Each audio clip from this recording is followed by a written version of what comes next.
नमस्कार पशुपालक शेतकरी मित्रांनो, व्हिडिओमध्ये दिसत असणारी कालवड 6 दिवस झालाय जन्मून आणि ही कालवड फुकट द्यायची मित्रांनो सांभाळायसाठी. हिच्या आईनं एका टायमाला 12 लिटर दूध दिले, 2 टायमाला 24 लिटर. तर आपण हिचं लाईव्ह मिल्किंग देखील दाखवणार आहोत.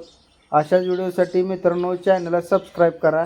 आणि ह्या गायचं तुम्ही बघू शकताय, साईडला बादली भरून ठेवलेली आहे आणि बादली भरून दूध दिलेलं आहे. तर कोणाला पाहिजे असेल तर स्क्रीनवर नंबरवर संपर्क साधा. धन्यवाद.